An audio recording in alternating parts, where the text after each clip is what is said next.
Hope you all are fine. Today we are going to start our chapter number 3 of class 12th business studies, and the name of chapter is business environment. Basically, in this chapter we will study how a firm run in the competitive market and how the firm flexibility helps her to survive in the market. We will see all the following things in the given chapter: the positive externalities and the negative externalities, how they affect the business. We will also look at these points in the following chapter. So let us continue.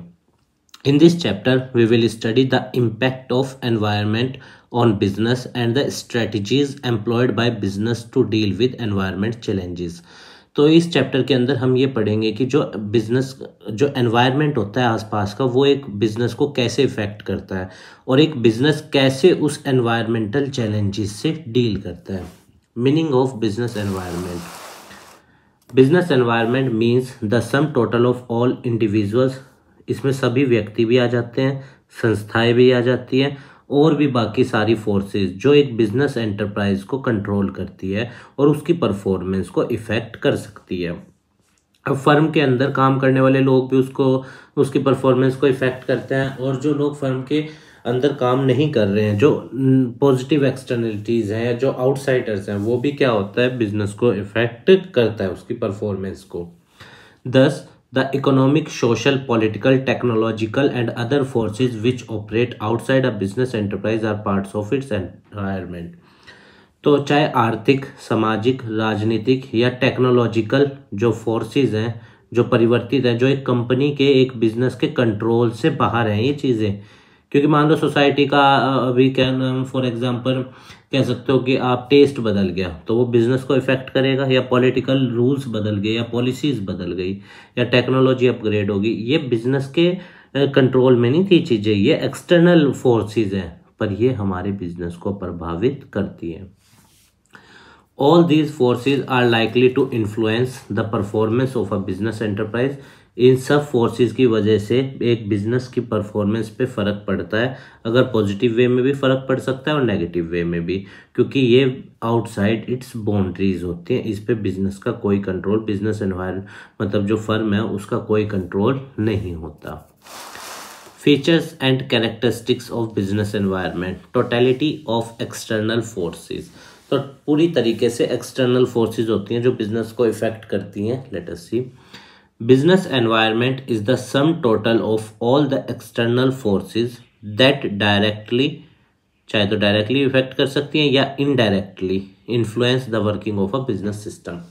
तो एक संस्था के work को जब एक external force, चाहे वो social है, इकोनॉमिक है, पॉलिटिकल है, टेक्नोलॉजिकल है ना, ये इफेक्ट करती हैं, तो इसको क्या बोलते हैं, ये एक कैरेक्टरिस्टिक है, टोटलिटी ऑफ एक्सटर्नल फोर्स. क्योंकि इंटरनल फोर्स पे तो बिजनेस का कंट्रोल होता है, वो उसको एडजस्ट कर सकते हैं, पर एक्सटर्नल फोर्स जो होती है बिजनेस एनवायरनमेंट की, वो बिजनेस के, फर्म के या एंटरप्राइज के कंट्रोल से बाहर होती हैं. The second characteristic is specific and general force. अब कुछ स्पेसिफिक फोर्सेस भी होते हैं जो बिजनेस को इम्पैक्ट डालते हैं, और कुछ जनरल फोर्स भी होते हैं. जैसे स्पेसिफिक फोर्सेस के अंदर आ गए जैसे इन्वेस्टर्स ने अपना पैसा निकाल लिया तो बिजनेस को प्रॉब्लम हो जाएगी, फर्म को. कस्टमर्स हो गए, कंपिटिटर्स हो गए, सप्लायर्स हो गए, ये स्पेसिफिक हैं. ये इंडिविजुअल एंटरप्राइज को डायरेक्टली और इमिडिएटली इफेक्ट करते हैं डे टू डे वर्किंग में उनकी. पर कुछ जनरल फोर्सेस होती हैं जैसे सोशल, पॉलिटिकल, लीगल, टेक्नोलॉजिकल, ये इनडायरेक्टली. अब जो मान लो जैसे फॉर एग्जांपल गवर्नमेंट ने कोई पॉलिसी बनाई, जैसे गवर्नमेंट ने पॉलिसी बनाई कि लिकर बैन हो जाएगा. अब जो बिजनेस फर्म लिकर का बिजनेस कर रही थी, ये पॉलिसी उसके कंट्रोल में नहीं थी, पर उस पर इसका फर्क पड़ा इनडायरेक्टली. तो जनरल फोर्सेस जो होती हैं वो इनडायरेक्टली फर्क डालती हैं बिजनेस पे, और स्पेसिफिक फोर्सेस डायरेक्टली, क्योंकि वो डायरेक्टली जुड़ी हुई होती हैं बिजनेस एनवायरनमेंट, बिजनेस से. Interrelatedness. The different elements of business environment are close interrelated. ये एक दूसरे से जुड़े हुए हैं. जैसे अगर हम हेल्थ अवेयरनेस बढ़ाएं लोगों के बीच में, तो जाहिर सी बात है किसकी डिमांड बढ़ेगी, ऑर्गेनिक फूड की. तो बहुत, और ऑर्गेनिक फूड की डिमांड बढ़ेगी तो फिर बिजनेस बढ़ेगा, है ना. तो कहने का मतलब क्या है, these forces are interrelated. Dynamic nature का मतलब क्या होता है, आइए देखते हैं. जैसे इसमें आप कह सकते हो परिवर्तन होता रहता है तो एडजस्टमेंट करता रहना पड़ता है. बिजनेस एनवायरनमेंट जो है वो डायनेमिक है, है ना, बदलती रहती हैं चीज़ें, है ना, गवर्नमेंट पॉलिसीज, गवर्नमेंट भी बदल जाती है, सोशल इकोनॉमिक पॉलिटिकल चीज़ें हो जाती हैं, स्पेसिफिक फोर्सेस हो जाती हैं। जैसे टेक्नोलॉजिकल इम्प्रूवमेंट की वजह से क्या हुआ, shift consumer preference, entry of new competition in the market. Technological improvement हो गया या कंज्यूमर का प्रेफरेंस में शिफ्ट होना या फिर नया एंट्री हो जाना नई बिजनेस का मार्केट के अंदर, तो उस सब से बिजनेस एनवायरनमेंट इन्वॉल्व होता है और बिजनेस पे फर्क पड़ता है इन सब चीज़ों से। अनसर्टेनिटी बहुत ज़्यादा है। Business environment is largely uncertain as it is very difficult to predict future happening. तो ये बहुत ज़्यादा अनसर्टेन चीज़ है क्योंकि इससे हम फ्यूचर का पता मतलब कि नहीं लगा सकते कि फ्यूचर में क्या होने वाला है ना। भाई मान लो आज कोई गवर्नमेंट बनी, कल को वो क्या पॉलिसी लाए इससे हमें क्या पता, है ना, इसका तो हम आइडिया नहीं लगा सकते। पर वो चीज़ हमारे बिजनेस को बहुत ज़्यादा क्या करेगी, इफेक्ट करेगी। तो ये अनसर्टेनिटी भी होती है बिजनेस एनवायरनमेंट में बहुत ज़्यादा, कुछ भी फ्यूचर का आइडिया नहीं लगाया जा सकता। Specially when environment is changing too frequently like in case of IT और फैशन इंडस्ट्री में environment बहुत ज़्यादा तेज़ी से बदलता है। आज मान लो कोई नई चीज़ आई, कल वो फैशन से आउट हो जाती है, कल कोई नई टेक्नोलॉजी आ जाती है। तो अनसर्टेनिटी बहुत ज़्यादा है, ठीक है ना। बिजनेस चलाना भी कोई आसान काम नहीं है। कहते तो हैं लोग कि बिजनेस में बहुत पैसा है, बहुत सारे एक्सटर्नल और फोर्सेस भी होती हैं जो एक बिजनेस को इफेक्ट करती हैं, उनको भी ध्यान में रखना है। The sixth characteristic of a business environment is complexity. Complexity कैसे है, देखो, क्योंकि बहुत सारी चीज़ें एक साथ जुड़ी हुई हैं। मान लो अगर सोशल चीज़ फेवर में है, क्या पता पॉलिटिकल चीज़ फेवर में ना हो, है ना। पॉलिटिकल चीज़ फेवर में है, क्या पता स्पेसिफिक फोर्स का बिजनेस को दिक्कत दे रहे हो। तो बहुत ज़्यादा कॉम्प्लेक्सिटी है, मतलब सारी चीज़ों का फेवर में होना बहुत ही ज़्यादा मतलब रेयर सिचुएशन में होता है। Business environment consist of numerous inter related and dynamic forces which arise from different sources. ये मैंने अभी आपको बताया। ये रिलेटिविटी क्या होती है, लेट अस सी। अब ये बिजनेस एनवायरनमेंट भी एक बात ध्यान रखना, हर देश का अलग होता है। फॉर एग्जांपल जो नियम कानून इंडिया में है ज़रूरी नहीं है कि वो अमेरिका में भी हो। हर देश का बिजनेस एनवायरनमेंट अलग होता है, तो रिलेटिविटी भी है। Business environment is a relative concept since it differs from country to country and even region to region में ये अलग अलग होते हैं। जैसे इंडिया के अंदर साड़ी की डिमांड बहुत ज़्यादा है पर यूएसए में है नहीं, तो अलग अलग जगहों पे अलग अलग एनवायरनमेंट होता है। बिजनेस एनवायरनमेंट की ज़रूरत क्या है, आइए देखते हैं। अगर हम इसकी स्टडी करें तो इससे फ़ायदा क्या होगा, it enables the firm to identify opportunity. अगर वो बिजनेस एनवायरनमेंट को समझती है फर्म, एंटरप्राइज, तो क्या होगा, वो अपॉर्चुनिटी को पहचान जाएगी और फर्स्ट मूवर बन के एडवांटेज उठा लेगी, है ना। Refers to the positive external trends और change that will help a firm. और जब वो फर्स्ट मूवर बनेगी तो उससे क्या होगा, उसकी परफॉर्मेंस भी इम्प्रूव होगी और उसको मार्केट में जो चीज़ें बदल रही है उस हिसाब से वो अपने आप को ढाल कर बाजार के अंदर सर्वाइव भी कर सकती है। Look this photo. Continuous monitoring of business environment enable the management to identify opportunity and getting the first mover advantage. तो क्या होता है, मॉनिटरिंग कर रहा होता है ये। We will be the first company to take advantage of this opportunity. जैसी अपॉर्चुनिटी आती है एकदम ये लपक लेते हैं, मतलब पकड़ लेते हैं कंपनी वाले और अपना फ़ायदा हो जाता है। तो कहने का मतलब क्या है कि पेशेंस और नज़र बना के रखनी होती है बाजार के ऊपर। जैसे ही अपॉर्चुनिटी आए एकदम तुरंत क्या करो, उसको ग्रैब कर लो और फिर उस हिसाब से अपनी ग्रोथ को सुनिश्चित कर लिया जा सकता है। helps the firm to identify threats and early warning signals। अब देखो बिजनेस एनवायरनमेंट की वजह से फर्म को ना ये भी पता चल जाता है कि जैसे मान लो कोई प्रॉब्लम आने वाली है या कोई परिवर्तन होने वाला है, तो एंटरप्राइज या बिजनेस यूनिट अपने आप को उस हिसाब से तैयार कर लेती है क्योंकि उसके लिए बहुत आसान हो जाती है ना भी चीज़ें। This refers to external environment trends and change that will hinder a firm's performance. इससे क्या होगा, एक फर्म की परफॉर्मेंस पे बहुत फर्क पड़ सकता था। तो फर्म क्या करती है, पहले ही बिजनेस एनवायरनमेंट की स्टडी करने लेती है और फिर उससे फर्म को क्या होता है, बहुत ज़्यादा फायदा होता है कि वो थ्रेट्स और रिस्क से या वार्निंग सिग्नल से मतलब कि अपने आप को स्ट्रॉन्ग पोजीशन में ले लेती है। टाइमली अगर समय से एनवायरनमेंट को समझ लिया जाए तो इससे क्या होता है, संस्था ऑर्गेनाइजेशन अपने आप को उसके हिसाब से ढाल लेती है। और जीवन भी ऐसा ही है, अगर हम मान लो फॉर एग्जांपल अपनी अपॉर्चुनिटी जो हमें आ रही है हमारे जीवन में और उनको ग्रैब नहीं करेंगे तो फिर जीवन ऐसे ही रह जाएगा, है ना। और अगर हम सही से चलेंगे तो चीज़ें क्या होंगी, पॉजिटिव रहेंगी और कुछ भी नुकसान हमारा नहीं होगा। Helps in tapping useful resource, ये भी एक फ़ायदा है बिजनेस एनवायरनमेंट का, अगर उसको ग्रैब कर लिया जाए पॉलिसीज़ को या चीज़ों को। एनवायरनमेंट एक सोर्स है जो कि बिजनेस को चलाने के लिए रिसोर्स प्रोवाइड करता है और वो बहुत ज़रूरी है, जैसे finance, machine, raw material, power, etc। इसका मतलब it means the business enterprise depend on the environment as a source of input and as an outlet for output. तो जो एनवायरनमेंट है वो कंपनी के लिए, बिजनेस के लिए इनपुट भी प्रोवाइड करता है और जो कंपनी का आउटपुट तैयार होगा वो भी कहाँ पे बिकेगा, बाजार के अंदर ही तो, यानी वो भी बिजनेस एनवायरनमेंट का पार्ट है। Help in coping with rapid change, तो ये बिजनेस एनवायरनमेंट मदद करता है कंपनीज की जो बाजार के अंदर परिवर्तन आ रहे हैं, जो एनवायरनमेंट में परिवर्तन आ रहे हैं उस हिसाब से अपने आप को ढाल लें और फर्स्ट मूवर का फायदा होकर अपनी परफॉर्मेंस को सुधार सकते हैं। हेल्प्स इन इम्प्रूविंग परफॉर्मेंस, ये तो सीधी सी बात है, जो भी फर्स्ट मूवर होगा उसकी परफॉर्मेंस क्या होगी, हाई होगी। क्यों? क्योंकि वो सारी चीज़ों को समझ चुका होगा। Since environment is a source of both opportunities and threats for a business enterprise, its understanding and analyze provide the base for planning। तो जो संस्था अच्छे से अपॉर्चुनिटी को पहचानती है और थ्रेट्स को भी समझ रही है वो प्लानिंग कर सकती है ना, कि फ्यूचर में उन्हें क्या करना है ताकि अगर ये प्रॉब्लम आई तो वो उस हिसाब से अपने आप को ढाल सकें। कंपनियों को, एंटरप्राइजेज को इससे ये भी मदद मिलती है कि वो अपनी पॉलिसी फॉर्मुलेशन कर सके अगर वो एनवायरनमेंट की अच्छी स्टडी करते हैं तो। Helps in improving performance, let us see, analysing and understanding of trends of the business environment help the, ये ठीक है, इससे कंपनी को मदद मिलती है कि वो अपनी परफॉर्मेंस को क्या कर सके, इम्प्रूव कर सके। Future of an enterprise is closely linked with what is happening in the environment, और एक संस्था का भविष्य इसी बात पे टिका हुआ है कि उसके आसपास की गतिविधियां क्या है एनवायरनमेंट की, जिसमें उसे सरवाइव करना है, इस चीज़ पे उसी संस्था की ग्रोथ टिकी हुई है।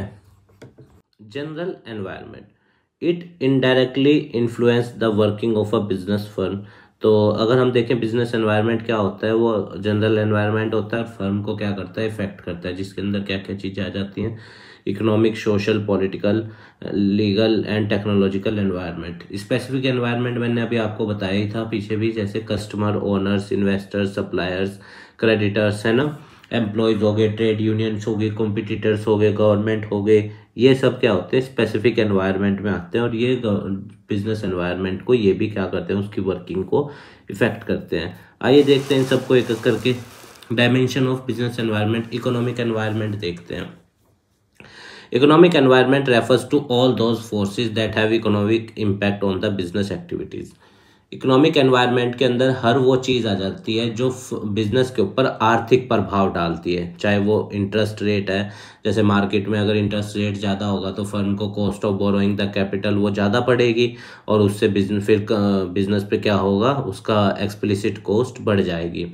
इन्फ्लेशन रेट हो गया, ये भी बिजनेस को बहुत इफेक्ट करता है। Change in disposable income of people, लोगों के पास अगर कम खर्च करने को पैसा बचेगा तो उससे जाहिर सी बात है डिमांड कम हो जाएगी, है ना, और अगर डिस्पोजेबल इनकम बढ़ जाएगी तो डिमांड ज़्यादा, तो ये भी आर्थिक फैक्टर है। स्टॉक मार्केट कैसा चल रहा है, अगर स्टॉक मार्केट क्रैश कर जाए या शेयर्स के प्राइस गिर जाएँ तो उससे भी बिजनेस के ऊपर आर्थिक प्रभाव बहुत ज़्यादा पड़ता है ना। Indices and value of rupee are some of the economic factors that can affect management practices into business enterprises। तो these are some of the economic factors जिसकी वजह से बिजनेस के ऊपर आर्थिक प्रभाव पड़ता है। आइए देखते हैं सोशल एनवायरनमेंट जो बिजनेस को इफेक्ट करता है, जिसके अंदर क्या क्या आ जाता है, कस्टम, ट्रेडिशन, वैल्यूज, कल्चर्स, है ना, social trends, beliefs, norms, ethics of the society की मान्यताएं, ट्रेडिशन, पहनावा, कस्टम हो गया, है ना, वैल्यूज़ हो गई, है ना, ये सब भी बिजनेस के ऊपर बहुत ज़्यादा प्रभाव डालते हैं। जैसे ट्रेडिशन के अंदर define social practices that have lasted for decade और इवन सेंचुरीज तक जो चीज़ें चलती आई हैं। तो इंडस्ट्री या बिजनेस कोई भी ऐसी चीज़ नहीं कर सकती जिससे लोगों के ट्रेडिशन को क्या पहुँचे, नुकसान पहुँचे, ऐसा कुछ नहीं कर सकते। जैसे इंडिया के अंदर आप देखो जनरली साड़ी या ये वाला सूट सलवार वाला कंसेप्ट ज़्यादा चलता है ना, और अर्बन सिटीज़ में तो आपको शॉर्ट्स वाला कंसेप्ट मिल जाएगा, पर रूरल एरियाज में अब भी ये नहीं है। तो उससे भी बिजनेस इफेक्ट होता है क्योंकि डिमांड कम हो जाती है ना उस चीज़ की। फिर refers to the concept that a society values का मतलब होता है लोगों के विश्वास, जैसे फ्रीडम हो गया, social justice, equality of opportunity, ये सब वैल्यूज़ हैं। सोशल ट्रेंड्स के अंदर आ जाता है सोसाइटी की जो अपॉर्चुनिटीज़ हैं, वेरियस अपॉर्चुनिटीज़ और थ्रेट्स जो बिजनेस एंटरप्राइज को प्रभाव करती हैं, क्योंकि सोसाइटी का जो टेस्ट और प्रेफरेंस है वो स्विंग होता रहता है ना।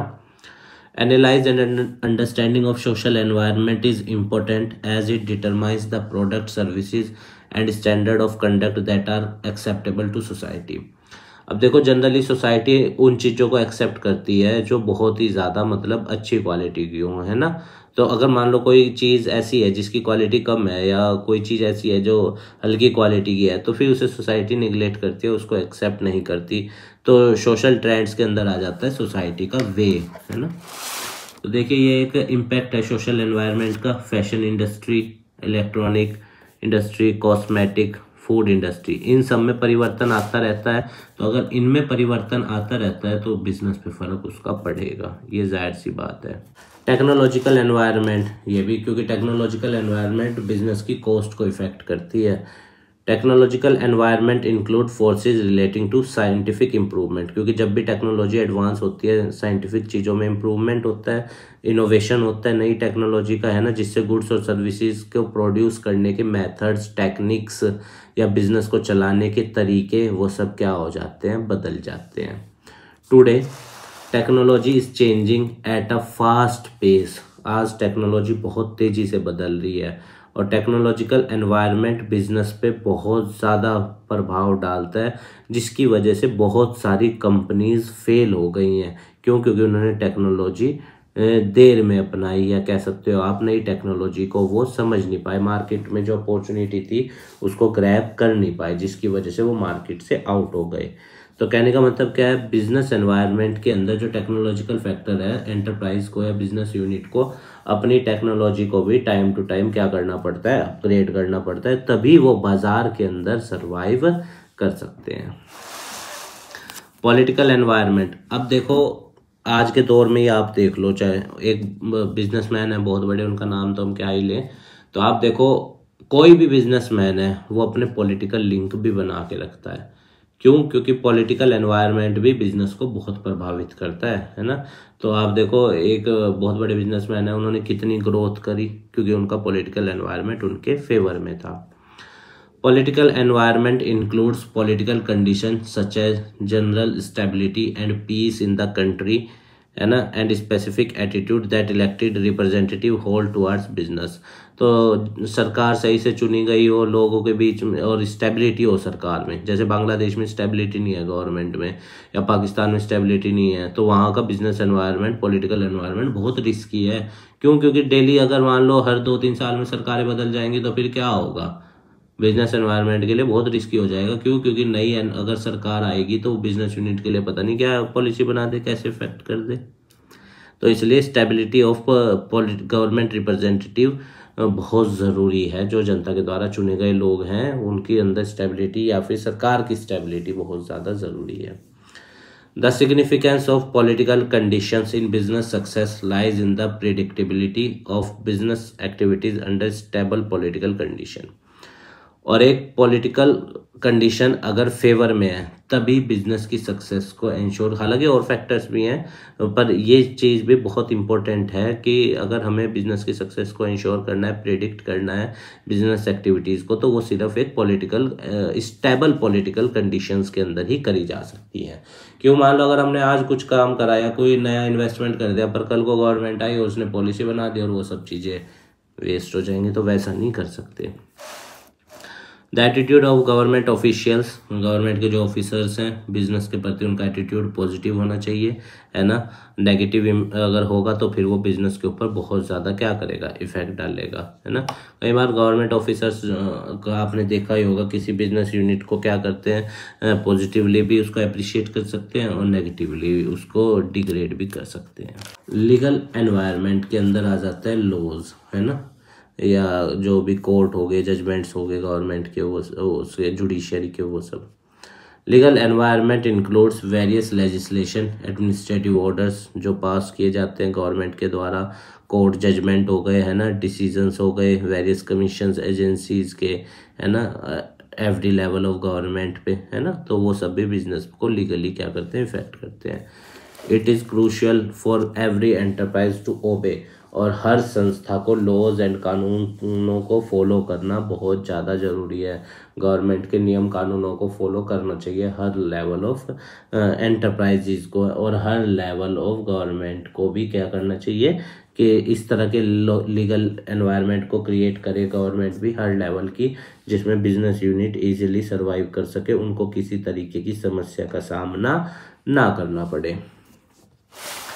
नाउ लेट अस सी न्यू इंडस्ट्रियल पॉलिसी 1991। अब ये पॉलिसी जो थी, आप जानते हो इंडिया के अंदर ना जब हम आज़ाद हुए उस टाइम से लेके 1990 तक हमारे देश के अंदर ना पब्लिक सेक्टर की डोमिनेंसी थी। चाहे आप पहली इंडस्ट्रियल पॉलिसी जो 1948 में आई थी वो फेल हो गई थी, या 1956 की सेकंड इंडस्ट्रियल पॉलिसी जिसके अंदर 3 शेड्यूल थे।